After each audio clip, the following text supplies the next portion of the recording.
ఆంధ్ర రాష్ట్రంలో ఒక మాజీ ముఖ్యమంత్రి సైకో ఏపీపీఎస్సికి డిఎస్సికి తేడా తెలియదు. నేను స్టన్ అయ్యా. నేను హౌస్ లో ఉన్నా, మా వాడు ఒక మెసేజ్ పెట్టాడు, సార్ సైకో ఇది చెప్పాడని. నేను జోక్ ఏమో అని, రే జోక్ క్వశ్చన్ మార్క్ అని పెట్టా. మనోడు వీడియోనే పంపించాడు.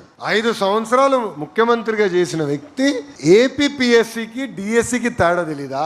అప్పుడు నేను ఎన్ని పేజీలు తిప్పినా, ఎన్ని ఇన్స్టాగ్రామ్ పోస్టులు ఇచ్చినా అప్పుడు అర్థమైంది, కనీసం అవగాహన లేని వ్యక్తి ఆంధ్ర రాష్ట్రానికి ముఖ్యమంత్రి అవుతే ఎలాంటి పరిస్థితులు వస్తాయో అదొక అద్భుతమైన ఉదాహరణ. అయ్యా 5 సంవత్సరాలు ఒక్క డిఎస్సి చేయాల, ఒక్క టీచర్ పోస్ట్ భర్తీ చేయాల.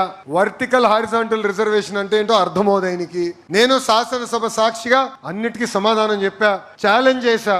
ఈ రోజు కూడా ఛాలెంజ్ చేస్తున్నా, అయ్యా సైకో టైం డేట్ నువ్వు ఫిక్స్ చేయి, చర్చకునే వచ్చేదానికి సిద్ధం, నువ్వు సిద్ధమా అని అడుగుతున్నా. అరే ఇది 5వసారి ఛాలెంజ్ చేస్తున్నా. ఒకే తాడేపల్లి కొంపలో కూర్చుంటాం కాదు, బయటికి రా చర్చకి. అరే ఏం తప్పు చేయాల? 16,000 పోస్టులు ఇచ్చాం, మీరు కోర్టుకు వెళ్ళారు, కేసులు వేశారు. కోర్టు ఎక్కడ మమ్మల్ని తప్పట్ల, ఏకంగా నోటిఫికేషన్ ఇచ్చే ఎగ్జామ్ ముందల 150 కేసులు వేశారు.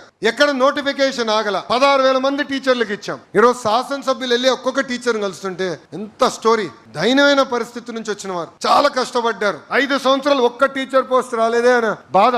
కష్టపడ్డారు, చదివారు, టెట్ రాశారు, చివరికి డిఎస్సి రాసి ఈరోజు టీచర్ అవుతే వాళ్ళని అవమానిస్తారు.